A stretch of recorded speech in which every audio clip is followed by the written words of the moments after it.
नमस्कार विद्यार्थी मित्रांनो, मी अभिषेक ठिगळे एज्युकल्चरमध्ये तुमच्या सगळ्यांचं स्वागत करतो. तर मी बऱ्याचदा म्हणत असतो फॉर्म्युलाच्या नादाला लागू नका, एक्सच्या नादाला लागू नका, कन्सेप्ट शिका. तर ठीक आहे, तर तशाच पद्धतीची एक सिरीज आपण यूट्यूबला स्टार्ट करतोय, ती म्हणजे कन्सेप्ट इज पॉवर. ओके, तर ह्याच्यातला आजचा एक टॉपिक मी निवडलाय, तो म्हणजे एजेस. वयवारी. वयवारीवरचे आपण एक 4-5 प्रश्न बघू आणि तुम्हाला कन्सेप्ट कशी महत्त्वाची आहे किंवा कन्सेप्टनं आपण एक्झाम्पल खूप इझी पद्धतीनं कसे सॉल्व्ह करू शकतो ते तुम्हाला आजच्या लेक्चरला कळून जाईल. एक छोटंसंच लेक्चर असणार आहे 10-12 मिनिटाचं, पण तिथं तुमची एका टाईपची तयारी होऊन जाईल एजेसमधल्या. ठीक आहे, तर चला सुरू करू आपण. ही आपली बॅच आहे, 19 जानेवारीला सुरू होते बॅच आपली. सकाळी 10 वाजता ऑफलाईन आणि ऑनलाईन दोन्ही फॉर्मॅटमध्ये असणार आहे. ऑफलाईन ABC चौक पुणे येथे आपलं ऑफिस आहे, मंत्री हाईट्स दक्षिणमुखी मारुती मंदिराच्या शेजारी. आणि ऑनलाईन ही एज्युकल्चर ॲपवर तुम्हाला असणार आहे. 2026 साली होणाऱ्या सगळ्या एक्झामसाठी ही बॅच तुम्हाला उपयोगी पडून जाईल. ह्याच्यावरचा डिटेल व्हिडिओ आपण बनवलेलाच आहे. आजचा आपला अजेंडा तो नाहीये, हे फक्त मी सांगून दिलं की तुम्हाला किंवा तुमच्या इतर मित्रमैत्रिणींना बॅच लावायची असेल तर ही लावू शकता. वर्षातून ही बॅच एकदाच होते डिटेलवाली, की ज्याच्यात आपण कन्सेप्ट आणि PYQ सगळे 2009 पासून 2026 पर्यंतचे घेतो. तर काही डाऊट असेल तर मला तुम्ही आपल्या नंबरवर कॉल करून विचारू शकता. आता आपण आलेलो आहे तो म्हणजे एजेसचा एक टाईप बघण्यासाठी. एजेस या टॉपिकचा एक टाईप बघण्यासाठी आज आपण इथं आलोय. तर कुठला टाईप आहे तो? तर तो म्हणजे जेव्हा तुम्हाला दोन व्यक्तींच्या वयाचं गुणोत्तर दिलेलं असतं, रेशो दिलेलं असतं आणि 5 वर्षापूर्वी 5 वर्षानंतर अशा प्रकारचे जे प्रश्न असतात तो टाईप बघायला आपण इथं आलोय. तर या टाईपमध्ये तुम्हाला एकच गोष्ट किंवा अख्ख्या एजेसमध्ये एकच कन्सेप्ट शिकायची आहे. तर ती कन्सेप्ट काय आहे? तर ती कन्सेप्ट अशी आहे की दोन व्यक्तींच्या वयातील फरक नेहमी समान असतो. दोन व्यक्तींच्या वयातील फरक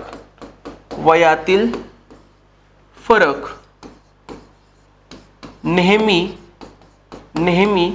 समान असतो. दोन व्यक्तींच्या वयातील फरक नेहमी काय असतो? समान असतो. याचा अर्थ काय? जर मी तुम्हाला A आणि B पकडले, मी तुम्हाला A आणि B अशी दोन लोक पकडली आणि मी म्हटले की A चं वय 10 आहे आणि B चं वय 15 आहे.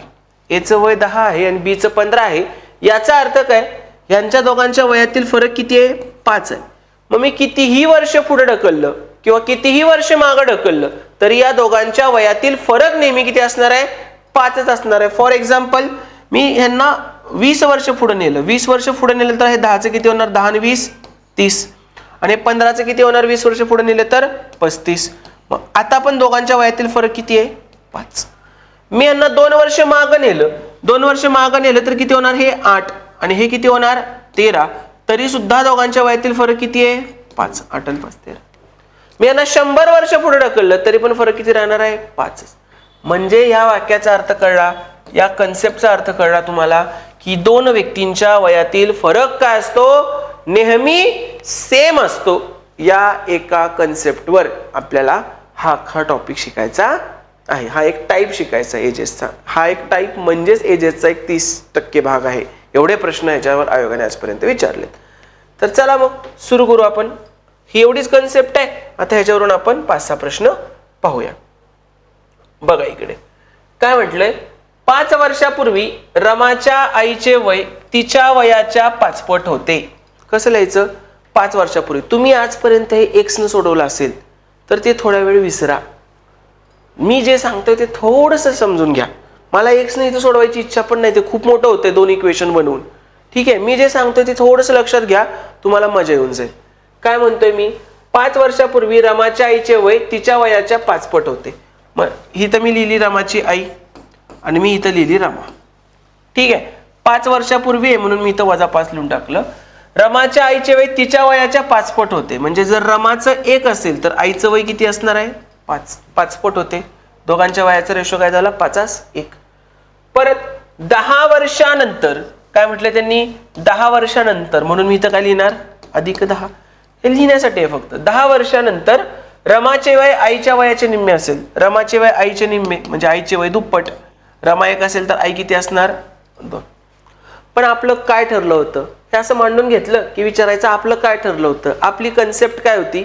तर दोन व्यक्तींच्या वयातील फरक काय पाहिजे? नेहमी सेम पाहिजे. मला सांगा आता, दोन व्यक्तींच्या वयातील फरक सेम पाहिजे. इथं कितीचा फरक आहे? 4चा. इथं कितीचा आहे? 1चा. समान आहे का फरक? नाही. मग समान करायला लागेल. मग इथं 4 आहे आणि इथं 1 आहे, म्हणजे ह्या 1ला मी 4 करू शकतो का नाही? करू शकतो. मग मी काय करणार? ह्या रेशोला मी कितीने गुणणार? 4ने. काय फरक पडतो का? अंशाला आणि छेदाला समान संख्येने गुणलं तर काहीच फरक पडत नाही. मग नवीन रेशो काय होणार? 4 दुनी 8, 4 एक्के 4. 2-1 म्हणजे 7-4. सगळं सेम झालं, बरोबर झालं सगळं आपल्या म्हणण्याप्रमाणे. पण इथे एक मजा झाली. इथं मजा काय झाली? वर फरक कितीचा होता? 4चा. खाली पण कितीचा फरक आहे? 4चा. पटलं? हे जेव्हा असं फरक समान येतो त्या स्टेजला काय म्हणायचं? आपले रेशो ऍडजस्ट झाले. ठीक आहे. आता मग बघायचं रमा आधी किती होती? 1 होती आणि आता किती झाली आहे? 4. तर 1चं 4 झालं म्हणजे कितीनं वाढलं? 3नं वाढलं. पण कोणाच्या भाषेत? आपल्या भाषेत. तुम्हाला माझी आपली आणि त्यांची भाषा माहित आहे. आपल्या भाषेत ती कितीने वाढली? 3. हे काय रिअल आहे का? नाही. आपली भाषा, रेशोची भाषा म्हणजे आपली भाषा. रियालिटी मध्ये काय झालंय? इथलं वय काय होतं? 5 वर्ष आधीचं. इथलं वय काय होतं? हे जर वर्तमान काळ असेल हा, तर इथलं वय काय होतं? 5 वर्ष आधीचं. इथलं वय काय? 10 वर्ष नंतर. टाइम गॅप किती झाला मग? इथलं 5 आणि इथलं 10. टाइम ट्रॅव्हल किती झाला? 5 आणि 10 15 वर्षाचा टाइम ट्रॅव्हल झाला. 15 वर्षाचा टाइम गॅप झाला. बरोबर. आपल्या भाषेत टाइम गॅप कितीचा आहे? 1चं 4 झालंय म्हणजे कितीचा टाइम गॅप आहे? 3चा. कोणाच्या भाषेत? आपल्या. पण ह्या 3लाच ते किती म्हणतायत? 15. म्हणजे आपल्या 3ला काय येणार? 15 वर्ष. आपल्या 3ला काय येणार? 15 वर्ष. मग मला सांगा, आपल्या 3ला 15 वर्ष आलं असेल तर आपल्या 1ला किती? 5 वर्ष. आपल्या 1ला किती? 5 वर्ष.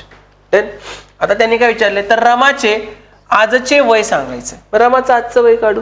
मला सांगा, 1ला 5 वर्ष आहे, 1ला 5 वर्ष आहे, म्हणजे या 1ला किती होणार? 1ला 5 तर 1ला 5 वर्ष. पण लगेच उत्तर लिहायचं का? हे नाही, कारण हे वय कधीच आहे? 5 वर्षापूर्वीच आहे. 5 वर्षापूर्वी रमा कितीची होती? 5ची होती. तर आज किती याची असणार आहे ती? 5 आणि 5 10. म्हणजे रमाचं आजचं वय काय झालं? 10 वर्ष. Option number 4. पहिलाच प्रश्न होता, एकदम डिटेल शिकवलाय, त्यामुळे तुला वाटेल की सर किती वेळ लागला तुम्हाला, आणि त्यात पण हे भूतकाळ आणि भविष्यकाळ चालतं. ती एक कन्सेप्ट इथं सांगितली मी तुम्हाला. पण किती सिंपल आहे बघा. 5 वर्षापूर्वीचा रेशो 5 असेल, 10 वर्षानंतरचा रेशो 2 असेल. गॅप चेक केला 4, इथे 1 आहे. आपल्याला चालत नाही. कन्सेप्ट सांगते की गॅप काय पाहिजे? समान. दोन व्यक्तींच्या वयातील फरक काय पाहिजे? समान. मग इथे 1 आहे, 4 आहे, तर 1चं काय केलं? 4 न गुणलं, अख्ख्या रेशोला गुणलं. 4 दुनी 8, 4 एक्के 4. असं गुणलं की ह्या मधल्या रेशोचं त्या गणितातलं काम संपलं. त्याचा विचार करायचा नाही. नवीन रेशो आला 8 4. मग आता बघितलं, रमा 1ची काय झाली? 4. कितीनं वाढली? 3. पण ते सगळं आपल्या भाषेत आहे. रियालिटी मध्ये बघा, 5 वर्षापूर्वी 10 वर्षानंतर 5 आणि 10 15 वर्ष झालं टाइम ट्रॅव्हल. पण आपल्या ह्याच्यात 3ला 15 तर 1ला किती? 5. मग 1ला 5 आहे तर ह्या 1ला पण किती? 5 वर्ष. पण हे कधीच आहे? 5 वर्षापूर्वी रमा कितीची होती? 5 वर्षाची. मग आज कितीची असणार आहे रमा? 5 आणि 5 10 वर्षाची. समजलं का सगळ्यांना व्यवस्थित? तर आता अशा पद्धतीचे जे प्रश्न आहेत ना, ते तुम्हाला एकदम इझिली सॉल्व्ह करता येतील. आता ह्याच्यात लोक शॉर्टकट पण सांगतात की ह्याच्या पाड्यातलं बघा. इथं कसं चालेल? पाड्यातलं 1च्या पाड्यात तर सगळ्याच गोष्टी असतात ना, त्यामुळे इथं चालणार नाही. ते पाड्यातलं कधी चालतं? डोळ्याने हे करून मला पण येतं ते, पण ते सगळीकडे लागतं का? नाही. आपण अशाच गोष्टी शिकवतो ज्या सगळीकडे वर्क होतात. ठीक आहे. तर ही जी मेथड आहे ती सगळीकडे वर्क होते. ही काही ट्रिक नाहीये, ही कन्सेप्ट आहे. ट्रिक म्हणजे असतो फॉर्म्युला. म्हणून मी नाव दिले सिरीजचं कन्सेप्ट इज पॉवर. आता पुढचे 4 प्रश्न तुम्ही सोडवणार फास्ट मध्ये. चला, मी पण आहे तुमच्यासोबत. चलो बघा, उमेश आणि महेश यांच्या आजच्या वयाचे गुणोत्तर किती आहे? 2 असतील. लगेच लिहून घ्यायचं आपण.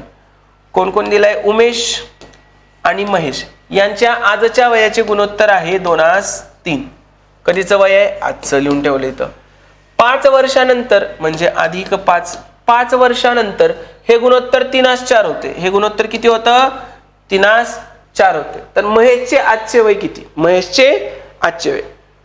रेशोचा प्रश्न आहे, बरोबर. आजचं आणि उद्याचं दिलंय, आजचं आणि भूतकाळातलं देतील, भूतकाळ आणि वर्तमान भविष्य देतील, काही देतील. ठीक आहे. पहिली गोष्ट काय करायची आहे? कन्सेप्टची. कन्सेप्ट काय म्हणते? दोन व्यक्तींच्या वयातील फरक सेम पाहिजे. 2 आणि 3 मध्ये कितीचा फरक आहे? 1चा.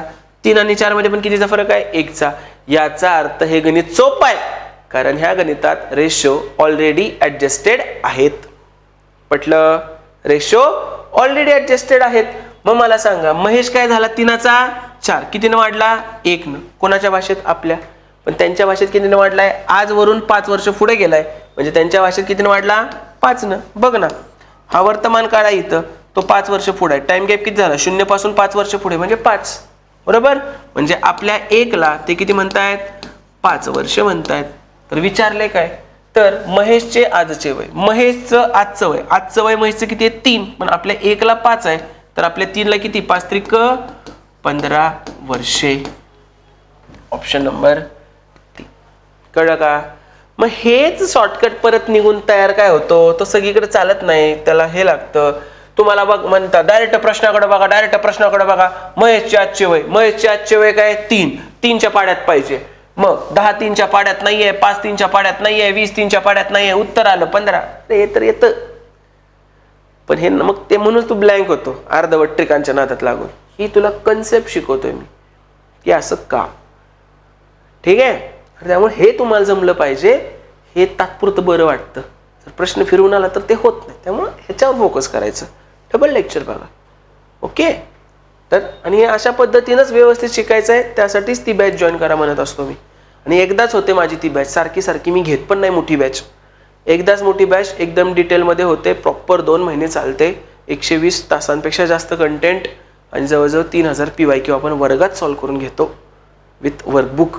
ठीक आहे? पुण्यातल्या पोरांनी ऑफलाईन जॉईन करायचे आणि इतरांनी एज्युकल्चरच्या ॲपवर ऑनलाईन रेकॉर्डेड फॉर्मॅटमध्ये आहे. नेक्स्ट पुढे जाऊ आपण. हे झालं 15 वर्ष. बघा, श्यामचे आजचे वय त्याच्या आईच्या वयाच्या 2/5 आहे. मी लिहून घेतलं श्याम आणि त्याची आई. आईच्या वयाच्या 2/5 आहे, म्हणजे आईचं 5 असेल तर श्यामचं किती येणार? 2 येणार. बरोबर? 8 वर्षानंतर, हे कधीच आहे? आजच आहे. मग 8 वर्षानंतर म्हणजे +8. त्यांचे वय आईच्या वयाचे निम्मे असेल, त्याचे वय आईचे निम्मे, म्हणजे श्यामचं 1 असेल तर आईचं किती असणार आहे? 2. तर आईचं आजचं वय. सगळ्यात पहिल्यांदा तुम्हाला काय माहित पाहिजे? सगळ्यात पहिल्यांदा तुम्हाला काय माहित पाहिजे की कन्सेप्ट चेक. इथं कितीचा फरक आहे? 2 आणि 5 मध्ये 3चा. इथं कितीचा आहे? 1चा. म्हणजे सेम आहे का? नाही. म्हणजे 1ला 3 बनवायला लागेल. मग 1ला 3 बनवायचं आहे, ह्याला 3 न गुणलं. 3 1 3, 3 2 6. नवीन रेशो काय मिळालं? 3 6. नवीन रेशो भेटला की जुन्या रेशोचं काम संपलं. आता इथं फरक बघा 3चा आहे. ह्या स्टेजला काय म्हणतो? आपले रेशो ऍडजस्ट झाले. मग आता चेक करा. 5चं काय झालं? 6. कितीनं वाढलं? 1नं. कोणाच्या भाषेत? आपल्या. पण त्यांच्या भाषेत कितीनं वाढलंय? 8नं. म्हणजे आपल्या 1ला ते किती म्हणतायत? 8 वर्ष म्हणतायत. तर विचारलंय काय त्यांनी? आईचे आजचे वय विचारले. आईचं आजचं वय किती आहे? 5. पण आपल्या 1ला 8 म्हटलंय, तर आपल्या 5ला किती? 85 40. जमलं का? झेपलं का? काय येणार आन्सर? 40. मग हे पण तोंडी सुटतंय. आईचं आजचं वय किती आहे रे? 5च्या पाड्यात. मग 39 आहे का 5च्या? नाही. 48 आहे का? कोण आहे का? एकच ऑप्शन आहे, लिहून टाकायचं उत्तर. कळालं का? पण हे झाली ट्रिक. त्याच्या मागची गोष्ट कळली पाहिजे ना तुला, की असं आहे. ही कन्सेप्ट आहे. ही कन्सेप्ट वरून हे बनतं हे असलं सगळं. ठीक आहे? हे पहिला प्रश्नच होतंय का? डायरेक्ट हेच जर कोण तुला सांगत असेल युट्यूबच्या शॉर्ट्स मध्ये येऊन, ते पहिल्या प्रश्नाला लावाल का तो? कारण 1च्या पटीत तर कुठला पण अंक येतो मग. बरोबर? कळालं का सगळ्यांना? चलो पुढे बघा. आता हा प्रश्न, आता आपण हा जाऊ सगळ्यात शॉर्टकट. आता शॉर्टकट कळाला ना आपल्याला. सविता आणि कविता यांच्या आजच्या वयाचे गुणोत्तर किती आहे रे? 3/4. सविता आणि कविता यांच्या आजच्या वयाचे गुणोत्तर किती आहे? 3/4. आणि 5 वर्षानंतर त्यांच्या वयाचे गुणोत्तर आहे 4/5. विचारले काय? सविता आणि कविता यांची आजची वय विचारलेत. मला सांगा, आजची वय विचारली असतील तर सविताचं आजचं वय 3च्या पटीत पाहिजे, कविताचं 4च्या पटीत. मग मला सांगा, सविताचं 3च्या पटीत आहे का? नाही. परत सविताचं हे 20 3च्या पटीत आहे का? नाही. 25 3च्या पटीत आहे का? नाही. काय आला? Option number 2. आणि आपल्या मेथडने सोडवायचं असेल तर मेथडने सोडवू आपण. कसं? इथं गॅप 1चा, इथं गॅप 1चा, याचा अर्थ रेशो ऑलरेडी ऍडजस्टेड आहेत. 4चं झालं 5. कितीनं वाढलं? 1नं. कोणाच्या भाषेत? आपल्या. त्यांच्या भाषेत कितीनं वाढलंय? आजचं 5 वर्ष पुढे गेलंय, म्हणजे कितीनं वाढलं? 5 वर्षांनी. मग आपल्या 1 ला काय झालं 5 वर्ष म्हणतात. तर बघा 1 ला 5 तर 3 ला 5 त्रिक 15, 4 ला 4 पंचे 20, सविताचं 15 आणि कविताचं 20. ही झाली कन्सेप्ट. 15 आणि 20 पटतंय सगळ्यांना व्यवस्थित. चला पुढचा बघा. स्वाती आणि प्रीती यांच्या आजच्या वयाचे गुणोत्तर किती आहे? 3:5. 7 वर्षानंतर त्यांच्या वयाचे गुणोत्तर काय? 11:16. तर प्रीतीचं वय, प्रीतीचं आजचं वय बघू आपण. प्रीती, स्वाती आणि प्रीती. प्रीती 2 नंबरला आहे म्हणजे 5च्या पटीत पाहिजे. मग 5च्या पटीत 15 आहे, 25 आहे, 40 आहे. 11 आहे का? नाही. ट्रिक गणली पण त्याला डिटेल कन्सेप्ट माहित आहे, त्याला ह्याच्या पुढची पण ट्रिक माहित असते. मग म्हणून कन्सेप्ट नीट शिकायची. एकच ऑप्शन कट झाला, सगळे ऑप्शन कट झाले का? नाही. आता आपल्याला कळलं की प्रीतीचं आजचं वय 5च्या पटीत पाहिजे होतं आपल्याला. पण आपल्याला अजून एक गोष्ट माहित आहे, 7 वर्षानंतर प्रीतीचं वय 16च्या पटीत पण पाहिजे ना. मग चेक करू. 15 आणि 7 22. 22 आहे का 16च्या पटीत? नाही, म्हणजे हा ऑप्शन कटला. 25 आणि 7 32. 32 आहे का 16च्या पटीत? आहे, म्हणजे दुसरा ऑप्शन आला. तर 40 आणि 7 47. 47 आहे का 16च्या पटीत? नाही, म्हणजे हा पण कटला. मग जर तुम्हाला कन्सेप्ट डिटेल माहित असेल तर ह्या सगळ्या ट्रिक पण व्यवस्थित वापरता येतात, हे मला तुम्हाला सांगायचं होतं. पण बाकी कन्सेप्टनं जर तुम्हाला हे येतेच, काही अडचण येणार नाही. चला हा बघा प्रश्न, हा पण तोंडी सोडू. हरप्रीत आणि गुरप्रीत यांच्या वयाचे गुणोत्तर 11:9 आहे. 15 वर्षापूर्वी त्यांच्या वयाचे गुणोत्तर 4:3 होते. तर म्हणून गुरप्रीतचे आजचं वय, गुरप्रीतचं आजचं वय कितीच्या पटीत पाहिजे? 2 नंबरला गुरप्रीत आहे म्हणजे 9च्या पटीत पाहिजे. 55 आहे का 9च्या पाड्यात? नाही. 30 आहे का? नाही. 40 आहे का? नाही. उत्तर काय आलं? 45. एकदा कन्सेप्ट आपण डिटेल शिकलो तर या गोष्टी तुम्हाला काहीच वाटणार नाही. कळतंय? समजतंय का? तर हा एजेसचा रेशोवाला टाईप आहे. आणि अशाच पद्धतीनं अख्खं गणित शिकायचं असेल, अख्खं बुद्धिमत्ता शिकायचं असेल तर 19 जानेवारीला होणारी ही आपली बॅच डोळे झाकून जॉईन करा. तुमचा एकही रुपया आणि एकही मिनिट वाया जाणार नाही याची मी तुम्हाला खात्री देऊ शकतो. पैकीच्या पैकी मार्क मिळवण्यासाठीची बॅच आहे.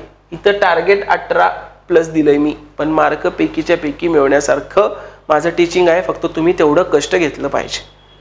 मी जे सांगतो तेवढं तुम्ही घरी जाऊन करायचं. That's it. काय नाही रे, खूप सोपं आहे कंबाईनचं गणित बुद्धिमत्ता, खूप सोपं आहे. त्यामुळं ही बॅच नक्की जॉईन करा. तुमच्या इतर मित्रमैत्रिणींपर्यंत सुद्धा पोचवा की अशी अशी बॅच आहे, तुम्ही जॉईन करू शकता. ठीक आहे. आत्ता आपण इथंच थांबतोय. तुम्हाला काही जरी प्रॉब्लेम आला तरी तुम्ही मला या नंबरवर कॉल करू शकता. आणि तुमचा जो काय बॅच विषयीचा डाऊट असेल किंवा कोर्स विषयीचा डाऊट असेल किंवा इतर कुठलेही गणित बुद्धिमत्ताचे तुम्हाला डाऊट असतील ते सगळे तुम्ही मला त्याच्यावर विचारू शकता. आता आपण इथेच थांबतोय. Thank you so much. 19 तारखेला सकाळी 10 वाजता भेटू आपण.